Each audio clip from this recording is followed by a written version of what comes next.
जदयू के आह्वान पर आज संगठन विस्तार को लेकर के सीवान के देव पार्टी जोन में जदयू युवा मोर्चा की एक आवश्यक बैठक की गई है और इस बैठक में प्रदेश अध्यक्ष नीतीश पटेल द्वारा आपसे कुछ ही देर बाद यहाँ कार्यकर्ताओं को संबोधित किया जाएगा और यह कार्यक्रम नीतीश कुमार के जो जन कल्याणकारी नीतियाँ हैं उन्हें जनता दल यू के युवा कार्यकर्ताओं द्वारा गांव-गांव पंचायत पहुंचाने को लेकर की जा रही है और इस कार्यक्रम में यहाँ के जो जिला अध्यक्ष हैं और साथ ही मंत्रापालिका के जो मुखिया हैं सोहन राम जी वो भी मौजूद हैं। तमाम युवा जनता दल यू के जो नेता हैं प्रखंड के अध्यक्ष हैं और साथ ही तमाम जो अनुसांगिक संगठन है उन संगठनों के जो नेता है सबकी मौजूदगी है और प्रदेश अध्यक्ष की मौजूदगी में नीतीश कुमार की नीतियों, नीतीश कुमार के सिद्धांतों और नीतीश कुमार की विचारधारा को गाँव-गाँव पंचायत पहुंचाने का संकल्प किया जा रहा है।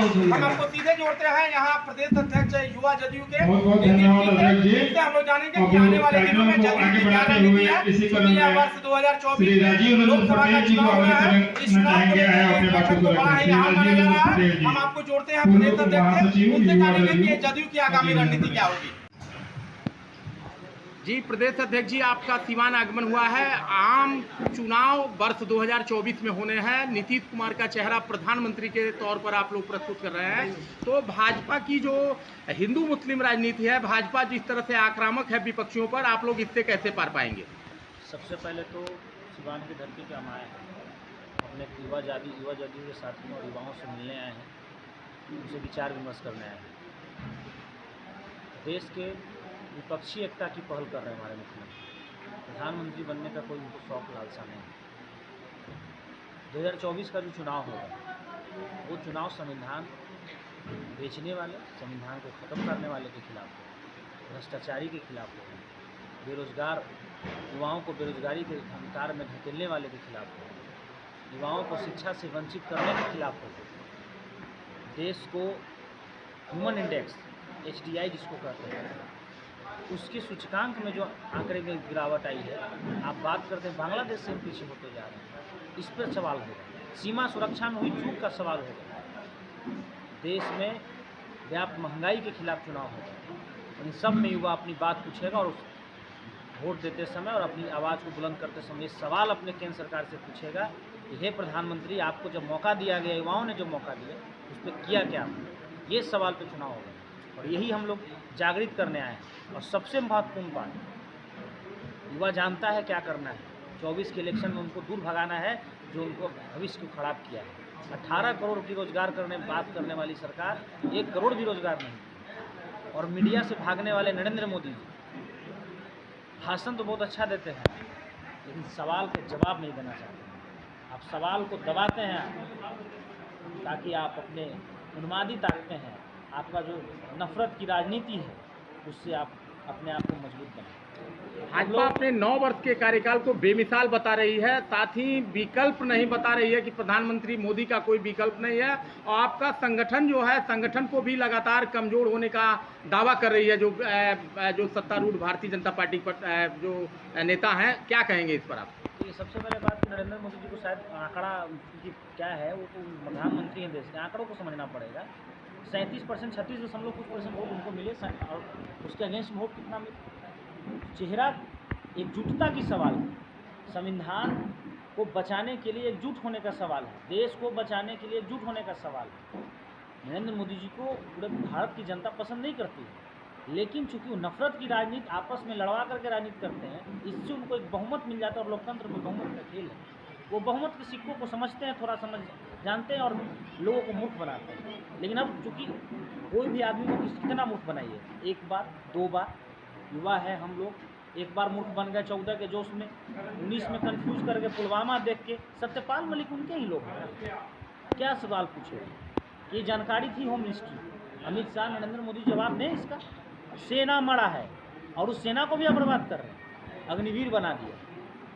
बिहार में रोजगार के सवाल पे देखिए हमारी सरकार कितनी काम कर रही है। नीतीश कुमार जी माननीय मुख्यमंत्री जब से बने हैं और अभी आपने जो 20 लाख रोजगार का वादा किया था उस पर काम शुरू हुआ।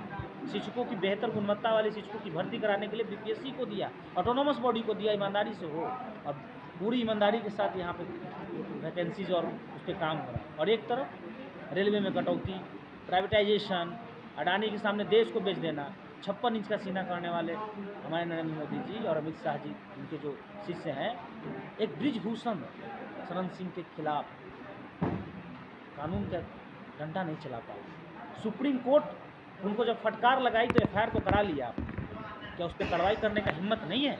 एक सांसद के आगे नतमस्तक है और आप देश की बात करते हैं। तो युवाओं को सिर्फ आगाह करने आए हैं, उन्मादी ताकतों से बचिए, समझदारी बढ़ाइए, आंकड़ों को जानिए, और जब उस दिन जान जाएंगे नरेंद्र मोदी की सरकार। आपकी सरकार जीरो टॉलरेंस भ्रष्टाचार मुक्त बिहार की बात कर रही है, लेकिन पिछले दिनों जिस तरह से मुजफ्फरपुर में, भागलपुर में जिस तरह से पुल ढहा और पुल को लेकर के भाजपा नेताओं का ट्वीट आया, उनका बयान आया कि हम 800 करोड़ रुपए का संसद बनाए और 1100 करोड़ रुपए का पुल ताश के पत्ते की तरह गिर गया, इस पर कोई सफाई नहीं आ रही है, तो आपकी क्या प्रतिक्रिया होगी पुल गिरने को लेकर? देखिए, पुल गिरा है वो कोई नुकसान सरकार का नहीं है, वो कंपनी बना रही है।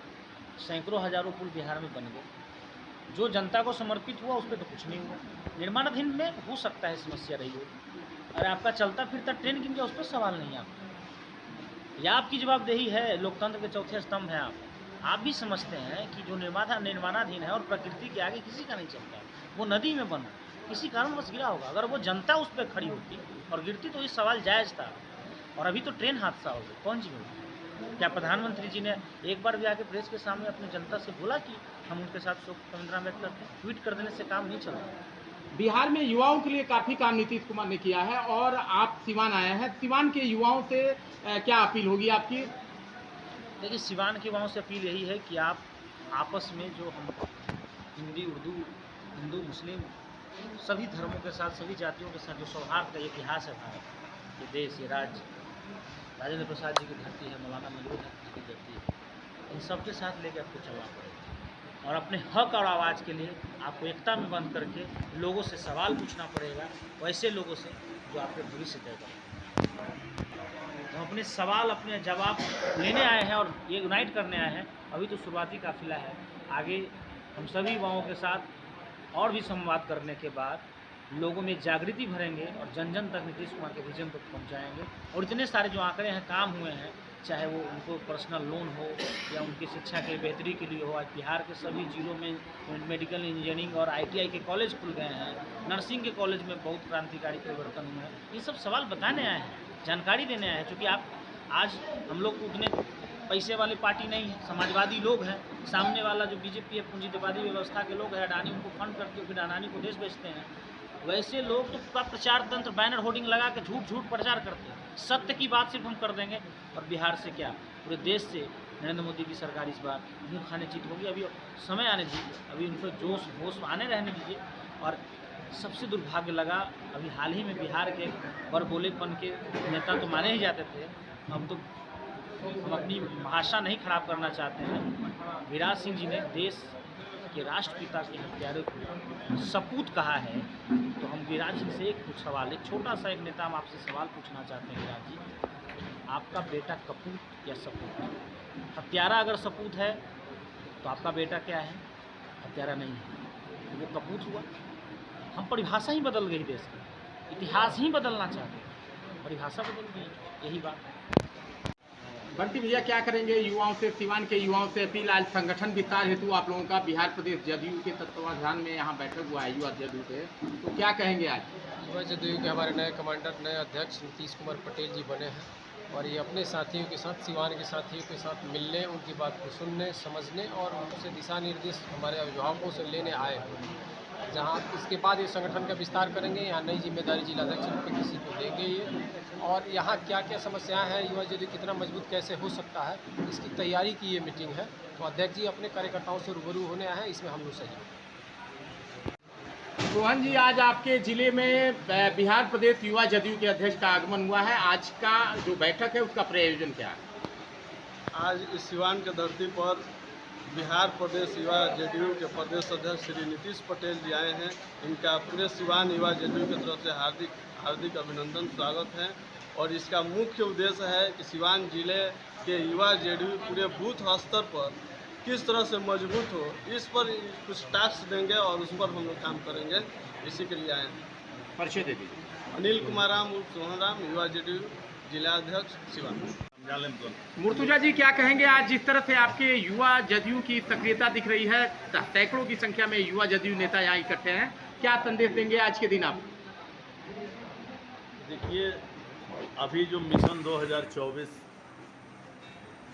हमारा पार्टी का चल रहा है और हमारे जो नेता हैं वो पूरे देश स्तर पर एक मुहिम चला रहे हैं और उन्होंने संकल्प लिया है 2014 में जो लोग देश के गद्दी पे आए थे 2024 में वो नहीं आएंगे।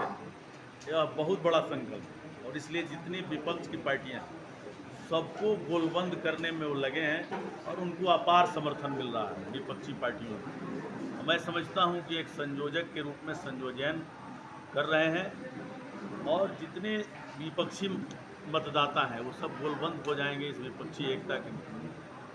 इसी काम में हमारा जो युवा जनता दल यूनाइटेड है वो काफ़ी ज़मीन पर काम कर रहा है। हम सबसे अपील करेंगे, आह्वान करेंगे कि नौजवानों के हाथ में परिवर्तन होता है। कोई भी संघर्ष हो और नौजवानों के ही संघर्ष से बदलाव होता है, परिवर्तन होता है और यह बदलाव भी 2024 में देश की गद्दी बदलाव होगी। इसमें युवाओं की महत्वपूर्ण भूमिका रहेगी और उसी संकल्प को यहाँ संकल्पित होने के लिए ये सब एकत्रित हैं और उसी मिशन में प्रदेश अध्यक्ष जी नीतीश पटेल जी घूम रहे हैं पूरे बिहार का। मैं समझता हूँ कि इनका भी मिशन बदलाव ही है, परिवर्तन ही है। आने वाला 2024 बदलाव का वर्ष है। हम लोग पूरा जुनून के साथ कोई काम करना चाहिए। 10 बार 20 बार फोन किया जाता है, आप नहीं आते हैं और उसके बाद ढिंढोरा पीटते हैं कि हम नहीं आए। ये तो बहुत गलत बात है। हम लोग को तो सूचना पटना में मिल जाए तो अपना काम छोड़कर खेती बाड़ी भी हम लोग पटना पहुंच जाते हैं, कोई दिक्कत नहीं भाई। नीतीश कुमार जी का सिपाही है। जिला में कहीं भी कार्यक्रम होता है हम लोग निश्चित रूप से जितना हो सके पंचायत का कार्य भी देखना है, पहुँचते हैं निश्चित। और रह गई बात जिम्मेदारी का निर्वहन कर रहे हैं हमारे साथी सुनील जी।